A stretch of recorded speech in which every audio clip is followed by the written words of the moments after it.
Good morning, and welcome back to Daily Dhamma, a letter to our children.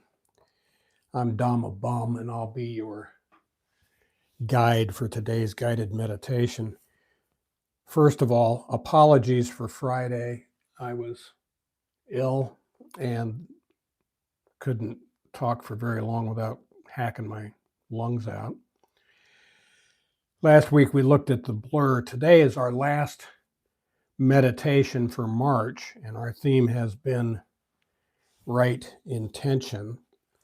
And so we're going to talk about some dispositions, some habits of mind that we can develop. And thanks, Glenn, or Dhamma G, as we say. Sound is going good. Anyway, we're going to talk a little bit about that while we're on the subject of thanks. Thanks to Mrs. Dhamma for a new flower arrangement. It gives it a nice suffusion of pink in this room. I would also like to give thanks not just to Dhamma G, but to Brian, to Mike, to Sam, Ediko, welcome home, Mitsuko, thank you, and Neko, and anybody else that has joined us.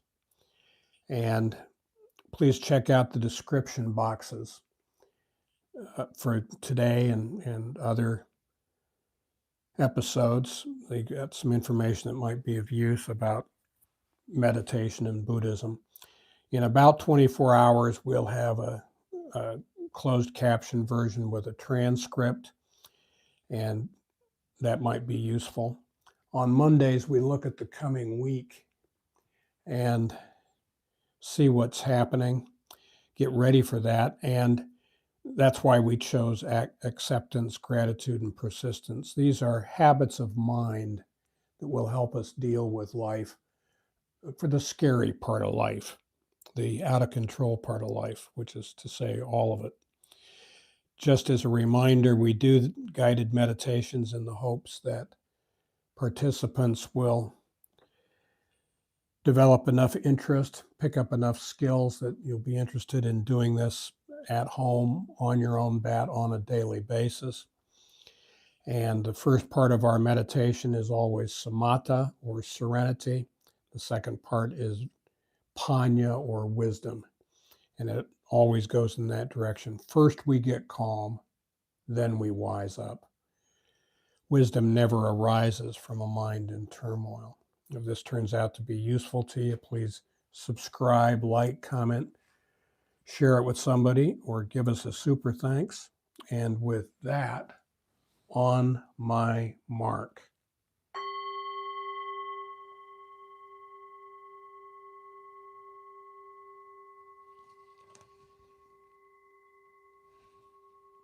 Please find yourself in a quiet spot. Spine straight, shoulders back. Lower your chin towards your chest. Let your hands rest easily in your lap or on your thighs or your knees. Close your eyes and your mouth gently and imagine a ball of white light an inch or two, 3 to 5 centimeters beneath your nostrils. Inhale through your nose. Watch it go down past your heart to your stomach and back out the same way.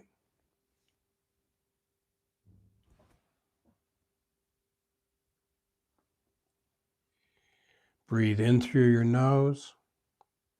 Watch it go down past your heart to your stomach and back out the same way. Just smooth, natural breaths for you. Don't worry about how deep or shallow, how fast or slow they are. Just smooth breaths for you. When outside issues or thoughts intrude, gently brush them aside, thinking, no, that's not my business. I'm focused on my breath as I breathe in through my nose. Watch it go down past my heart to my stomach and back out the same way.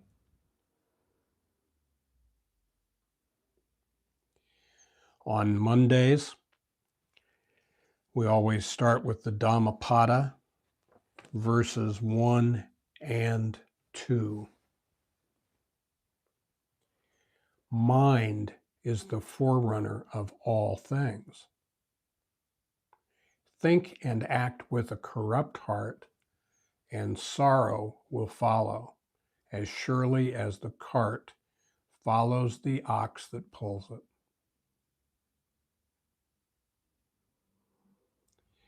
Mind is the forerunner of all things.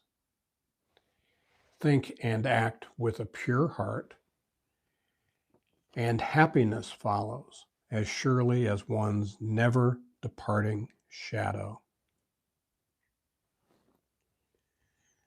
So we are taught that our mind creates our moods, our delusions, our obsessions,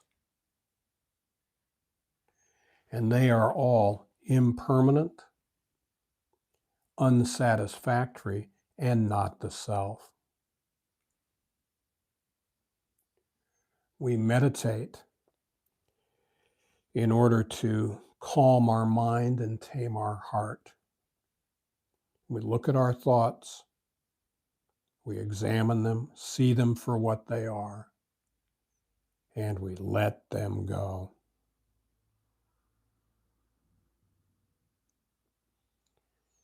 If we let go a little, we get a little serenity. If we let go a lot, we get a lot of serenity. And if we let go completely, that is, if we accept life on life's terms, we find complete serenity. And we need to mention the 5 Khandhas. The human existence consists of 5 factors: the body, our feelings, our memories and perceptions, our thoughts, and our consciousness. And what's important is that these are all impermanent, unsatisfactory, and not the self. We do not have control over these things. Anyone who thinks they have control over their body, next time you sneeze or have hay fever or have a headache, just tell it to go away. See if that works. And the thing is, when these 5 factors change, we have a reaction. We become unbalanced. Our emotions shift, we follow them. Our memories flicker through our mind, we go with them. Our perceptions, the things, the mental formations, our thoughts, those self-licking ice cream cones. Our consciousness shifts, and we are off to the races. So we need to remember that our monkey mind and our thoughts are busy, quickly flitting around, always in a blur. And instead, we need to slow down. We need to employ habits of mind that will help us regain our balance.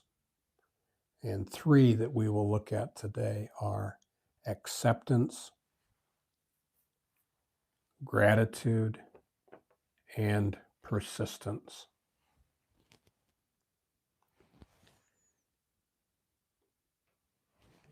Now, as meditators, we have 3 duties. Our first duty is mindfulness. We focus on the ball of light in this group. We listen to the Dhamma talk, not to become attached to it, but to let it wash over us and sink in. Our second duty is collectedness. When outside wee-wees crop up, we brush them aside and return our thoughts to our breath. And contentment. And contentment, we have a responsibility to be content now. Outside factors don't make us restless, irritable, or discontent. That's our thoughts.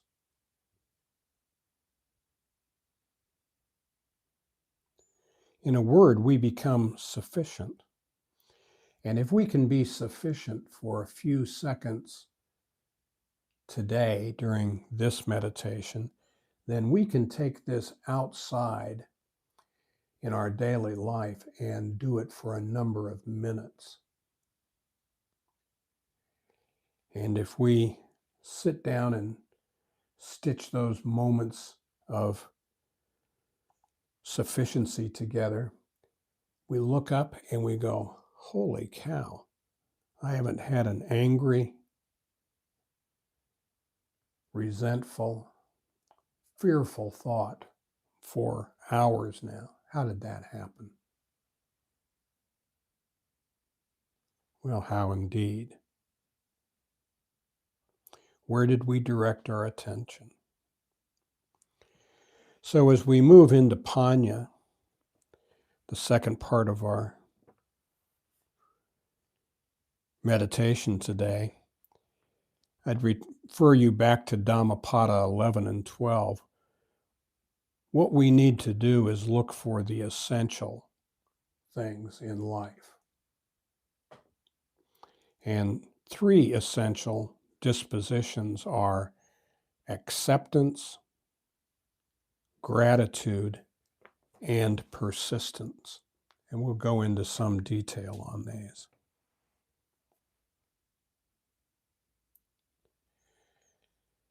Acceptance is the antidote to our endless obsessions. We are obsessed with ourself, our ego, sensual desires.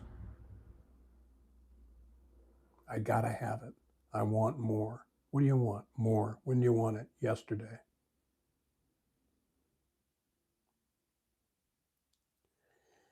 And instead, we need to accept life just the way it is. In this house, we were wrong about acceptance for most of our lives. Acceptance doesn't mean we like something, we understand it, we think it's a good idea. Gee, let's order some more of that. Acceptance means something just is, and there is nothing we can do about it.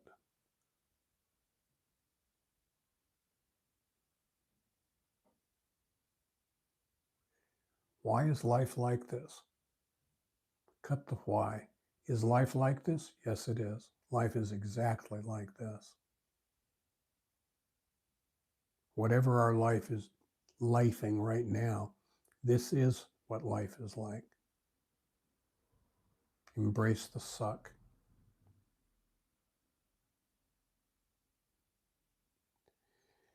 Now, we want nothing but green lights.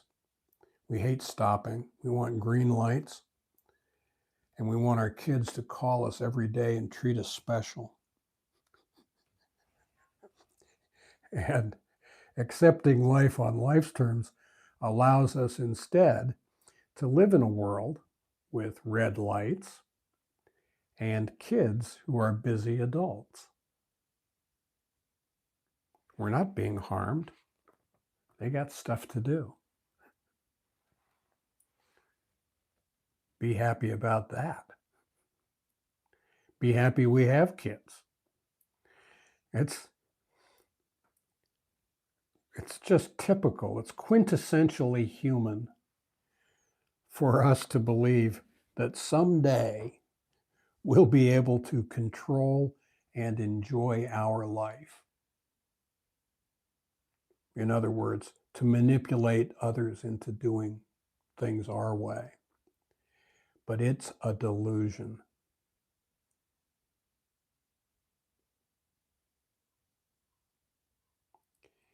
Instead, we must learn to enjoy life, whether we like it particularly or not. Things may be very inconvenient, painful, not what I ordered. There are no sprinkles on my donut. Well, that's the donut we've got today. And what we've discovered if we do this is that we really are as happy as we want to be. What is our intention? You want to be happy or do you want to be right? I want to be happy. Okay, be happy. We're as happy as we want to be. Our attitude is entirely up to us. And we are not the boss. We need to let it be.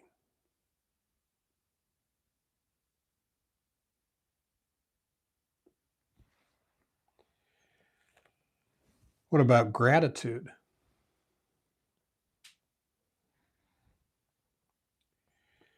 Gratitude is the antidote to self-pity and disappointment and sadness.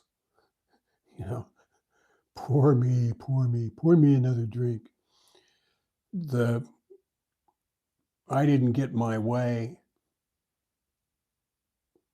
shtick assumes that the universe has done something to me. It has not. I'm not important enough, nor is Mrs. D, nor is anybody else. We're not important enough for God or grace over drama or great universal spirit to stop their busy day and rain on our parade. That's not what has happened.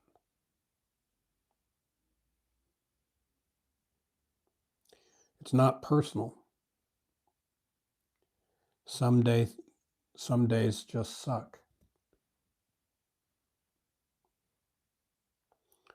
So, when we are faced with the vicissitudes, the inevitable ups and downs of our life, we have a choice.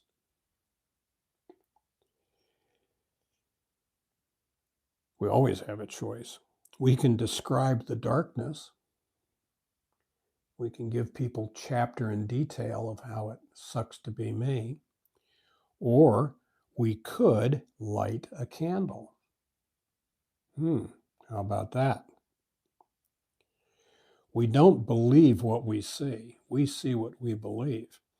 And since that is true, it behooves us to believe in beauty and love and to look for beauty and love in our life. What do I have to be grateful for?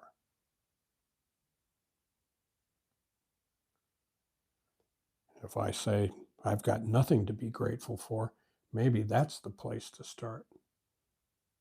Maybe my perceptions are out of whack.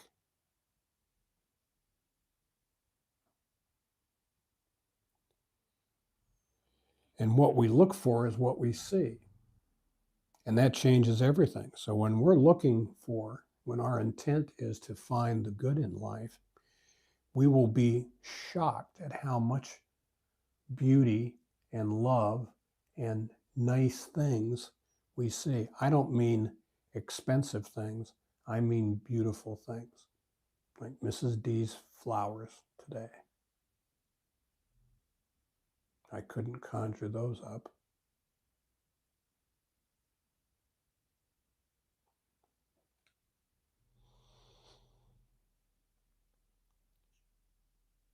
It's not what we've got that is flashy, that is important.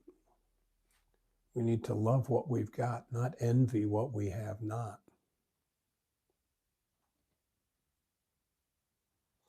And our last point of interest is persistence.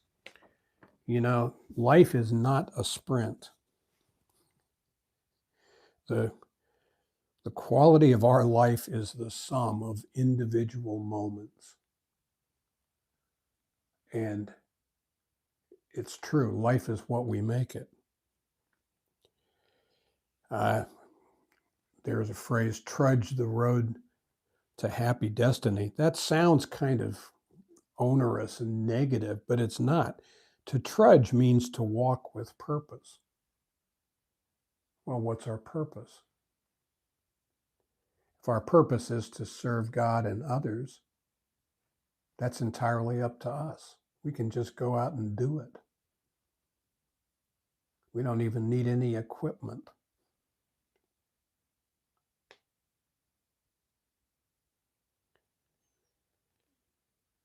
If we are content now, if we are happy now, we are content, happy people.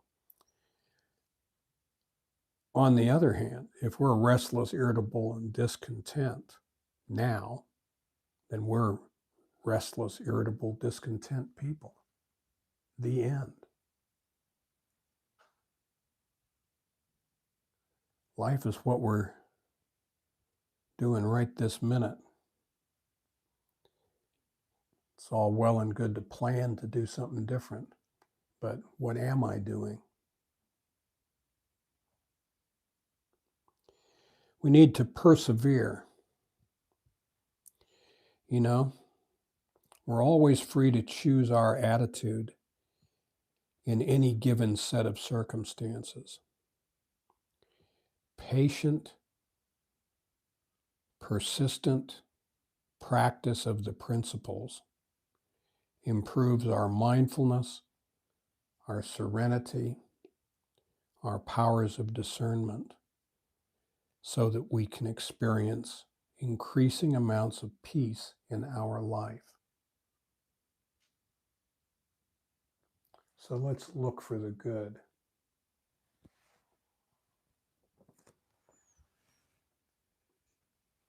Let's look for the divine spark in ourselves and in others, and then put those two divine sparks together. Gives us a little candle light. How about that? So this week, as we go through our days, if you find yourself restless, irritable, or discontent, take a breath, step into the next room, put your earphones in, cue up this recording. Imagine a ball of white light an inch or two below your nostrils. Breathe in through your nose. Watch it go down past your heart to your stomach and back out the same way. Namaste.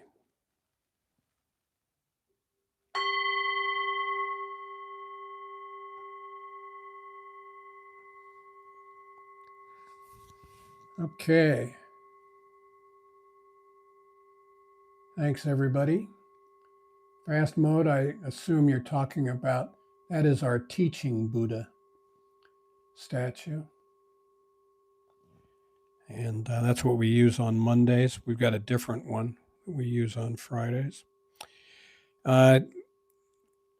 Please come back next Friday. Our next session will be Friday, April 3rd. That starts at 3:45 p.m. Japan time. There are a lot of time changes going on in the world. I think Europe was yesterday. And if you live in a place that changes its clocks, be advised, we do not. It's the land of the rising sun, don't you know? So we do it like that. Anybody who is here now knows how to get here. Thank you. Thank you, Dhamma. G. Talk with you later. If